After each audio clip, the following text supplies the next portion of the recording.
Primary organs immune system को continue करते हैं तो इम्यून सिस्टम, ठीक है, इम्यून सिस्टम को जो मजीद कंटिन्यू करेंगे तो उसमें जो हमने प्राइमरी ऑर्गन्स किए थे that is bone marrow and thymus, ठीक है, ये दोनों that these are the primary organs. Secondary organs जो है ना वो हम डिटेल से करेंगे तो उसमें सेकेंडरी ऑर्गन्स में हमारे पास है लिम्फ नोड्स जो कि हम कर चुके हैं पिछले लेक्चर्स में, ठीक है। अब हम लेना स्प्लीन की डिटेल करेंगे, ठीक है, स्प्लीन है, फिर उसके बाद टॉन्सिल्स एंड पाइल्स पैचेस, ठीक है, ये सारे जो है ना वो हमारे पास है सेकेंडरी ऑर्गन्स, ठीक है, इम्यून सिस्टम के। अब इसमें आ जाते हैं कि जो स्प्लीन के जो प्राइमरी ऑर्गन्स हैं वो सेकेंडरी ऑर्गन्स में, स्प्लीन की जब हम डिटेल करेंगे तो वो स्प्लीन देख लेते हैं, ठीक है। स्प्लीन में कौन से आ जाते हैं कि spleen is located in the 9th to 11th rib, protected by 9 to 11th rib, ठीक है, 9th and to 11th ribs, ठीक है। So these all are located. अब इसमें आ जाते हैं वैसे तो पोस्टीरियरली हम देखेंगे तो यहाँ पर लोकेटेड, इंटरली देखेंगे तो लेफ्ट अपर क्वाड्रेंट में, जैसे एब्डोमेन को हमने क्वाड्रेंट्स में डिवाइड किया है, ठीक है, तो ये है right side and left side. जो लेफ्ट अपर क्वाड्रेंट में है यहाँ पर प्रेजेंट होंगे स्प्लीन हमारा, ठीक है, स्प्लीन प्रेजेंट है। अब इसके बाद नेक्स्ट जो है ना लेफ्ट अपर क्वाड्रेंट में प्रेजेंट है, इसमें ना साइनोसाइड्स होते हैं, ठीक है। साइनोसाइड्स में क्या हो जाता है, मिक्सिंग्स ऑफ द ब्लड्स होती हैं, ठीक है। ये वेस्कुलर चैनल्स होते हैं, ये साइनोसाइड्स हैं क्या चीज़, दीज और द लॉन्ग वेस्कुलर चैनल्स में इसको थोड़ा सा चेक करवा लेते हैं, ठीक है। दीज और द लॉन्ग वेस्कुलर चैनल्स, ठीक है, दीज चैनल्स जो है वो प्रेजेंट होते हैं रेड पल्प और वाइट पल्प में। अब पहले मैं बताती हूँ कि रेड पल्प और वाइट पल्प कैसे हैं, ठीक है। ये जो है ना स्प्लीन की डायग्राम है, ठीक है। अब इसमें जाते हैं कि ये आर्टरी एंड वेन्स है, ठीक है, आर्टरी और वेन्स दीज आर प्रेजेंट, ठीक है। सो दैट विल बी कैप्सूल, एक है कैप्सूल्स हमारे पास, कैप्सूल ये है, ठीक है। फिर उसके बाद इसी कैप्सूल्स के अंदर जो है वो प्रेजेंट है ट्रेबिक्यूलिन, ठीक है। अब उसमें आ जाते हैं कि ये जो कैप्सूल्स के अंदर जो है ना उसकी एक्सटेंशंस होती हैं दैट इज ट्रेबिक्यूलिन, ठीक है। तो यहाँ पर आ जाएंगे कि हमारे पास पेशेंट है ट्रेबिक्यूलिन, ओके। अब रेड पल्प और साइनोसाइड्स हैं रेटिकुलर फाइबर्स। इस रेड पल्प के अंदर जो ये प्रेजेंट है दीज और दिस साइनोसाइड्स, इसी साइनोसाइड्स में कंप्लीट मिक्सिंग होती है, ठीक है, complete mixing of the blood. फिर उसके बाद इसी साइनोसाइड्स के आसपास जो है ना वो लोकेशन होती है लिम्फोसाइट सेल्स की, ठीक है, उसमें है जोन्स में हमने डिवाइड किया है। ये जो कलेक्शंस होते हैं ना ये प्रेजेंट है वाइट पल्प, ठीक है, यूँ, और यहाँ पर अभी इसमें कलेक्टिंग बना लेते हैं, और ये है वाइट पल्प, ठीक है। और ये वाइट पल्प जो है ना यहाँ पर WBC कलेक्शन होती है, ठीक है, WBC। और ये रेड से याद करेंगे तो यहाँ पर रेड ब्लड सेल्स, ठीक है, इनकी कलेक्शन होगी, RBCs, ठीक है। तो यहाँ तो वही ब्लड होगा जो कि फिल्टर होगा, ठीक है। और यहाँ पर जो है ना वो वाइट पल्प है, वाइट पल्प यहाँ पर प्रेजेंट है, और दिस वाइट पल्प में W से वाइट पल्प, W से WBCs यहाँ पर प्रेजेंट है। So these all are. अब इसमें क्या है कि जो रेड पल्प का काम है, रेड पल्प का काम, ठीक है, वो इम्यूनोलॉजी फिल्ट्रेशन में हेल्प करते हैं, इम्यूनोलॉजी के फिल्ट्रेशन, इम्यूनोलॉजी जो है ना उसमें इम्यूनोलॉजिकल फिल्ट्रेशन में सही हेल्प कर लेते हैं। और जो ये वाइट पल्प है that is involve in immunological function में, ठीक है, हेल्प यहाँ पर आ जाते हैं। इसी को वाइट पल्प को हमने वापस फर्दर डिवाइड करना है तो दैट विल बी दरमियान में पहले जर्मिनल सेंटर्स हैं, फिर उसके बाद मेंटल जोन है, सबसे मार्जिनस में मार्जिनल जोन है, ठीक है। This one is the germinal centre, this one is the mental zone, this one is in margins, तो ये है मार्जिनल जोन, ठीक है। ये इसी वाइट पल्प को ही डिवाइड किया हुआ है, वाइट पल्प के पार्ट्स हैं, सॉरी वाइट पल्प के पार्ट्स हैं, ठीक है। इसी वाइट पल्प के पार्ट्स है तो इसी में आ जाते हैं कि हमारे पास आर्टरीज, वेन्स और सारी चीज़ें हैं। अब हमने पीछे ये किया था कि लॉन्ग वेस्कुलर चैनल्स हैं, ठीक है, साइनोसाइड्स में long vascular channels are present in the red pulp, ठीक है, रेड पल्प के अंदर प्रेजेंट है of the spleen, these all the long vascular channels, सही। These all present in red pulps हैं। ये वेस्कुलर चैनल साइनोसाइड्स होते हैं ना, इसके बारे में पहले मैं और डिटेल से करवाती हूँ कि ये जो साइनोसाइड्स हैं ये वेस्कुलर चैनल्स ही होते हैं, सही, वेस्कुलर चैनल्स, और ये प्रेजेंट होते हैं इन द रेड पल्प में, ठीक है। और इनका जो बेसमेंट में मेन होगा वो फेनेस्ट्रेटेड सा होगा, फेनेस्ट्रेटेड होल्स होंगे क्योंकि इसमें कंप्लीट मिक्सिंग होती है, फिल्ट्रेशन होगी, ठीक है, फिल्ट्रेशन में हेल्प करते हैं। सो जो टी सेल्स इन्वॉल्व होंगे वो प्रेजेंट होंगे, पहले हम कर लेते हैं, सॉरी क्लियर कर लेते हैं। फिर उसके बाद हमारे पास आ जाते हैं वाइट पल्प। वाइट पल्प में हमारे पास प्रेजेंट होते हैं कौन कौन सी चीज़ें, ठीक है। वाइट पल्प में पहले हम देखेंगे कि टी सेल्स और डी सेल्स हमारे प्रेजेंट कहाँ हैं। टी सेल्स जो होते हैं वो पेरी आर्टिकुलर लिम्फेटिक शीट में प्रेजेंट होते हैं, जिसको हम पैल्स भी कहते हैं, पेरी आर्टिकुलर लिम्फेटिक शीट में, ठीक है। और ये भी वाइट पल्प के अंदर ही होते हैं। बी सेल्स जो है वो फॉलिकल्स में प्रेजेंट होते हैं, फॉलिकल्स वही ग्रुप्स जो हमने किए थे, और ये भी वाइट पल्प के अंदर ही प्रेजेंट होते हैं। जो मैंने मार्जिनल जोन के बारे में बताया था, मार्जिनल जोन, ठीक है, ये जो है ना इंपॉर्टेंट है, ठीक है, ये प्रेजेंट होते हैं मार्जिनल जोन जो होते हैं, ये between the white and red pulp के बीच में होगा, सही। इसमें आते हैं macrophages and B cells present. अब ये मैक्रोफेजेस एंड बी सेल्स हमने पढ़े हैं कि ये दीज और द एंटीजन प्रेजेंटिंग सेल्स, सही। तो यही तो क्या करते हैं, कैप्चर करते हैं जो ब्लड बॉर्न एंटीजन्स को, ठीक है, उसी को कैप्चर कर लेते हैं और फॉर रिकॉग्नाइज करते हैं by the lymphocytes, B and वो T lymphocytes, helper T cells, ठीक है, रिकॉग्नाइज्ड बाय द लिम्फोसाइट्स। अब ये जो स्प्लेनिक मैक्रोफेजेस होते हैं ये क्या काम करते हैं, ये स्प्लेनिक मैक्रोफेजेस जो है ना इनकैप्सुलेटेड ऑर्गेनिजम्स को रिमूव करते हैं। अब मैंने इसको बताया था कि जो अगर इनकैप्सुलेटेड ऑर्गेनिजम्स जो है ना वो रिमूव करते हैं। इसकी मैं ऐसे एग्जांपल बता देती हूँ कि जब पोस्ट स्प्लेनेक्टमी स्टेट होता है, ठीक है, या स्प्लीनेक्टमी, आउटो स्प्लेनेक्टमी होती है, या तो किसी की स्प्लीन की सर्जरी होगी, ट्रॉमा वगैरह में पोस्ट स्प्लेनेक्टमी हो चुकी है, ठीक है, ट्रॉमा में वो डैमेज होकर आपने सर्जरी करवा दी, या आउटो स्प्लेनेक्टमी होगी, आउटो स्प्लेनेक्टमी जैसे सिकल सेल डिजीज है, सिकल सेल डिजीज मैंने बताया था कि वो आउटो स्प्लेनेक्टमी जैसे कि पिछले लेक्चर में देख रहे हैं। उसमें आ जाते हैं कि क्या हो जाता है कि जब इन दोनों का होगा तो हमारा जो IgM है वो डिक्रीज होगा, ठीक है। जब IgM डिक्रीज होगा तो कॉम्प्लीमेंट्स की एक्टिवेशन जो है वो डिक्रीज होगी, कॉम्प्लीमेंट्स की एक्टिवेशन डिक्रीज होगी तो C3b विल बी डिक्रीज, ऑप्सनाइजेशन में हेल्प करते हैं C3b, ठीक है, दिस इन्वॉल्व इन ऑप्सनेशन, जिस जो कि इंक्रीज करवाते हैं susceptibility to encapsulated organisms. So that will be encapsulated organisms जो है वो भी हम देखते हैं कि कौन कौन से, जैसे स्प्लीन में कहते हैं कि वैक्सीनेशन जरूर करवाना, किस चीज़ की वैक्सीनेशन, वो भी इनकैप्सुलेटेड ऑर्गेनिजम्स के अगेंस्ट ही वैक्सीनेशन करवानी। वो कौन से होते हैं वैक्सीनेशन, हम इसको याद करते हैं, शी हैव नो स्प्लीन, मतलब अगर उसकी स्प्लेनेक्टमी हो चुकी है तो उसमें इन तीन चीज़ों की वैक्सीनेशन करवाने हैं। स्ट्रेप्स हैं, ग्रुप बी स्ट्रेप का स्ट्रेप्स हैं, ठीक है, और H influenza, haemophilus influenza, and Neisseria जो है, ठीक है, इन तीनों की वैक्सीनेशन ज़रूर करवानी है पेशेंट्स की जब उनकी सर्जरी होगी। ये हो गया हमारा एक्सप्लेन। अगर स्प्लेनेक्टमी है तो इनकी वैक्सीनेशन तो करवानी है। तो फाइंडिंग्स कैसे होती है कि उसको स्प्लेनेक्टमी हो चुकी है। स्प्लेनेक्टमी की जो फाइंडिंग्स होती हैं वो कौन कौन सी है कि पेशेंट को स्प्लेनेक्टमी हो चुकी है और स्प्लेनेक्टमी आपने स्क्लेरेटरी की हुई है, तो उसमें आ जाते हैं कि या तो सेल्स के ऊपर जो वे होवल जॉली बॉडीज़ बनते हैं, ठीक है, ये बॉडीज़ क्या चीज़ होती हैं, that is the nuclear remnants, ठीक है। ये कैसे होते हैं कि जब हम सीबीसी करवाते हैं तो हमारे आरबीसीज जो हैं वो न्यूक्लिएटेड होते हैं रेटिकुलोसाइट्स, ठीक है। फिर उसके बाद ये आरबीसीज ए न्यूक्लिएटेड होती है, कोई न्यूक्लियस नहीं होता, ठीक है,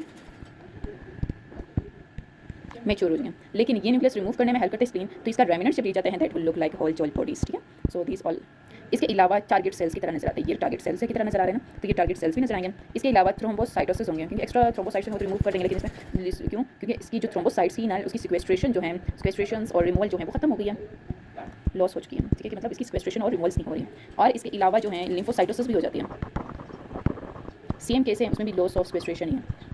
sorry for my writing. Next है दैट इज थाइमस, ठीक है। अब ये थाइमस जो है ना उसमें आ जाते हैं कि थाइमस क्या करते हैं, मैं इसको थोड़ा सा कर देती हूँ। थाइमस है हमारे पास, ठीक है। इस थाइमस जो है ना कि प्राइमरी ऑर्गन्स हैं, ठीक है। प्राइमरी ऑर्गन मैंने दो बताए थे, ठीक है। एक दो सेल्स है मेरे पास, B and T cells. B cells की मैचुरेशन होती हैं वो बोन मैरो में होती है, बी से बोन मैरो, टी सेल्स की मैचुरेशन होती है इन द थाइमस, और यही दो ही प्राइमरी ऑर्गन्स हैं हमारे पास। अब ये जो प्राइमरी ऑर्गन्स थाइमस जो है that is involve in the T cells की मैचुरेशन है, ठीक है। अब इसमें क्या है, ये कहाँ पर प्रेजेंट है, ये इंटीरियर सुपीरियर मीडियस्टिनम में प्रेजेंट होते हैं। इसके अलावा थाइमस की जो एपिथेलियम होती है ना, थाइमस के ऊपर जो थाइमस की एपिथेलियम होगी वो, ठीक है, दैट इज ड्राइड फ्रॉम, कहाँ से इसकी डेरिवेटिव्स हैं, थर्ड फेरिंजियल पाउच, बहुत इंपॉर्टेंट चीज़, थर्ड फेरिंजियल पाउच वहाँ से आ जाती है। और थर्ड फेरिंजियल पाउच बनता कहाँ से है, दैट इज एंडोडर्म से। और इसके थाइमिक जो लिम्फोसाइट्स होते हैं, थाइमिस की वो एपिथेलियम है, ये थाइमिक लिम्फोसाइट्स, थाइमस के अंदर जो लिम्फोसाइट्स होते हैं वो कहाँ से आते हैं, that are mesodermal region, mesodermal, ठीक है। अब इसमें क्या होते हैं कि जो थाइमस के दो पार्ट्स होंगे, एक है cortex, the second one is medulla. So the cortex है dense with immature cells, dense with the immature cells. एम से मेडुला है, इसको याद करो कि यहाँ पर कितने कौन से सेल्स होंगे जो मैच्योर हो चुके होंगे, तो मैच्योर सेल्स प्रेजेंट होते हैं। और इसके अलावा है सेल कार्पस्कल।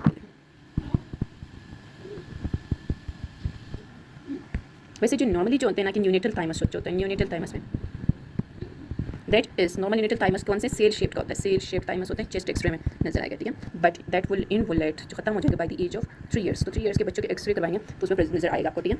अब इसमें आ जाते हैं कि अगर एब्सेंट थाइमिक शेडो हो, अगर एब्सेंट, सॉरी इसको मैं कर लेती हूँ, दो चीज़ें, या तो एब्सेंट थाइमिक शेडो है कि उसकी थाइमस की शेडो नहीं बन रही, या तो हाइपोप्लास्टिक थाइमस है और हाइपोप्लास्टिक थाइमस, इन दो केसेस में सीन इन कौन से केसेस में नजर आते हैं, इम्यूनो डेफिशिएंसी में नजर आते हैं। एंड दैट इम्यूनो डेफिशिएंसी कौन सी, severe combined immunodeficiency and DiGeorge syndrome, ठीक है। एक और पैथोलॉजी थाइमस से रिलेटेड होगा, दैट इज बताती हूँ, that is thymoma. What is thymoma, that is called neoplasm of thymus, neoplasm of thymus, ठीक है। ये एसोसिएटेड होते हैं, एक तो है कि माइस्थेनिया ग्रेविस में, तो चेस्ट एक्सरे करवा लेना, थाइमोमा प्रेजेंट होगा। सुपीरियर वेना केवल सिंड्रोम में, या प्योर रेड सेल्स की एप्लेजिया होगी, या गुड सिंड्रोम में। सही, जो प्योर रेड सेल्स की aplasia that is important regarding the CPSP and USMLE exam, ठीक है। नेक्स्ट है, हमने कहा था कि हम करेंगे इम्यूनिटी के टाइप्स, ठीक है, that is innate immunity and adaptive immunity. अच्छी तरह सेंटर में लाइंस लगवा लेते हैं। अब इनेट इम्यूनिटी में आ जाते हैं, तो इनेट इम्यूनिटी में कौन सी चीज़ है,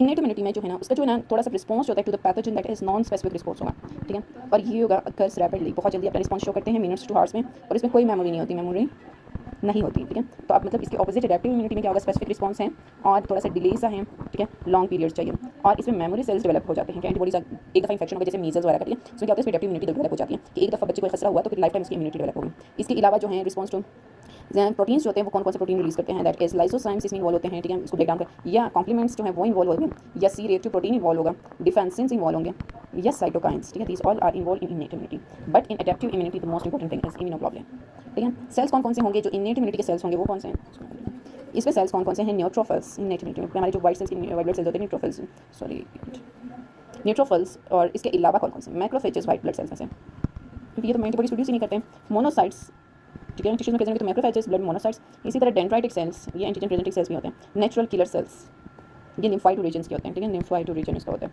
और इसके अलावा जो हमारे एपिथेलियल बैरियर्स होते हैं, अब ये एपिथेलियल बैरियर्स जहाँ जहाँ का भी होगा, चाहे वो स्किन को होगा, GIT एपिथेलियम होंगे, ठीक है, तो माउथ से लेकर आइज के एपिथेलियम, हर चीज़ की जो एपिथेलियम होगी दैट इज प्रोटेक्टिव होते हैं, वो इनेट इम्यूनिटी डेवलप करवा लेते हैं। और इसके अलावा सिक्रेटेड एंजाइम्स, ठीक है, वही जो एंजाइम्स कौन कौन से जो हमने ऊपर किया, कौन कौन से, ये लाइसोसाइम्स होंगे, डिफेंसिन्स, साइटोकाइन्स, CRP कॉम्प्लीमेंट्स, ये सारे इन्वॉल्व होते हैं। अब इसमें आ जाते हैं, इसमें कौन से सेल्स होंगे, T cells and B cells, ठीक है।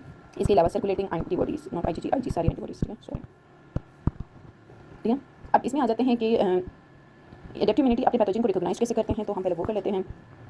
अब वो इनेट इम्यूनिटी पहले करते हैं, ठीक है। इनेट इम्यूनिटी पैथोजन को रिकॉग्नाइज कैसे करेंगे, that install like receptors, pattern recognition होती है इसकी, ठीक है, जो कि क्या करते हैं कि recognise pathogen associated molecular patterns और एक्टिवेट करवाते हैं किस चीज़ को, activation of NF kappa beta की बीटा। इसमें क्या आ जाते हैं कि एग्जांपल्स ऑफ PMPs का क्या है, कौन से एग्जांपल्स होंगे, जिसके वो लिपोपॉलीसेकेराइड्स ऑफ ग्राम नेगेटिव बैक्टीरिया के लिपोपॉलीसेकेराइड्स को रिकॉग्नाइज करते हैं, ओके। और या तो बैक्टीरिया के फ्लैजेलेंस को रिकॉग्नाइज करें या न्यूक्लिक एसिड्स ऑफ वायरस, इनको रिकॉग्नाइज करके ये टोलाइक रिसेप्टर्स और ये क्या करते हैं कि recognise pathogen associated molecular patterns और एक्टिवेट करते हैं ये NF कप्पा बीटा को, जो फर्दर एक्टिवेट करते हैं इस सेल्स को, न्यूट्रोफिल्स, मैक्रोफेजेस, मोनोसाइट्स, और प्रोड्यूस करते हैं इस प्रोटीन्स को। सारे प्रोटीन्स होंगे और नॉन स्पेसिफिक रिस्पॉन्स, रैपिड और रिस्पॉन्स शो कर लेंगे। अब इसके बाद एडेप्टिव इम्यूनिटी कैसे करते हैं। एडेप्टिव इम्यूनिटी हम अपना काम कैसे करते हैं, ये हम देखते हैं। एडेप्टेशन शो कर रहे होते हैं, ये एक्टिवेट करते हैं बी एंटी सेल्स को और एंटीजेंस के अगेंस्ट, ठीक है, और फिर प्रोड्यूस करते हैं इम्यूनोग्लोबुलिन एंटीबॉडीज़, और ये मेमोरी सेल्स, बी सेल्स जो वो मेमोरी सेल्स भी प्रोड्यूस करवाते हैं कि इन फ्यूचर उसको दोबारा होगा तो वो जल्दी से रिस्पॉन्स शो करें, ओके। यहाँ तक हमारे आ जाएंगे मोस्ट इंपॉर्टेंट सेल्स जो इम्यूनिटी में इवॉल्व होते हैं, दैट इज हेल्पर सेल्स। अब मजीद करते हैं तो हम करेंगे major histocompatibility complex next lecture में, और HLA सब टाइप्स करेंगे।